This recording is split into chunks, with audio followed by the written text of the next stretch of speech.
এটা বেমাৰ আছে, এই বেমাৰটো তোমালোকে ভাল কৰি ল'বা, মানসিক বেমাৰ, বেয়া নাপাবা দেই, কৈ গৈছোঁ, মোৰো আছে, মোৰ কমিছে অলপ, তোমালোকে সোনকালে সুস্থ হ'বা বুলি আশা কৰিছোঁ, যাৰ যাৰ এই বেমাৰবিধ আছে।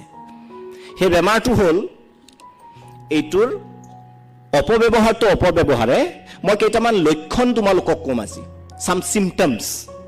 সেই চিমটমছকেইটা নিজে নিজে ভাবিবা মোৰ তাত আছে নাই, যদি আছে you are in serious trouble. মইতো ভাই সঁচাই মিছাই কিবা এটা প্ৰফেশ্যনত আছোঁ, এতিয়াতো আৰু বিশেষ একো নকৰিলেও চলি যাম, ভাতকেইটা খাব পাৰিম, তোমালোকৰতো বহুত যুগ বাকী আছে, আছে নাই?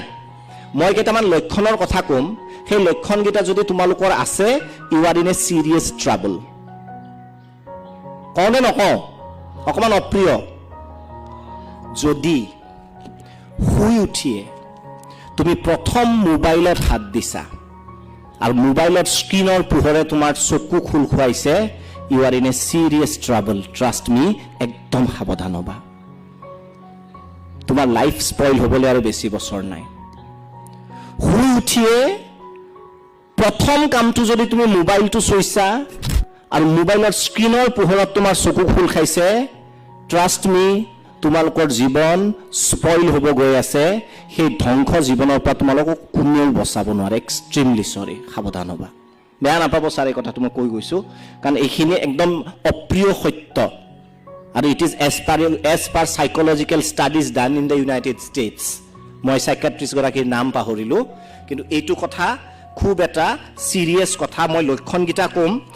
ফাৰ্ষ্ট কাম, যোনে শুই উঠে, বহুতে কৰা, হাত দাঙিব নালাগে, মই কৰা নকৰা বুলিও নকওঁ, কিন্তু মই ইয়াত জানো যিসকলে ঘৰত থকা, হোষ্টেলকেইটা মই নাজানো লুকাই চুৰকৈ কৰে নাই, অলপ চেক কৰিব ছাৰ, আজিকালি ল'ৰা ছোৱালী বিশ্বাস নাই একদম। কিয় ন, মই কেনেকৈ জানিলোঁ? মই এইটো টাইমত বিৰাট অবিশ্বাসী আছিলোঁ, মিছা কথা কৈছিলোঁ। এইটো বেলেগে বিৰাট হাত তালি দিছে, ই বদমাছ আছিল বেটা। চইচ আজি মই দি গৈছোঁ, 7 বছৰ 10 বছৰ পিছত হয়তো কৈ যাবা দে দীপক দাই ব্ৰিলিয়েণ্ট একাডেমীত এই কথাটো কৈ গৈছিল, মই নুশুনিলোঁ। আৰু লাইফ আৰু চিনেমাৰ মাজত পাৰ্থক্য এটাই, জিন্দগী আৰু চিনেমা মে এক হি ফৰ্ক হে, জিন্দগী মে ৰিটেক কা মৌকা নেহি মিলতা, ইয়াদ ৰখনা, there is no' retake in life.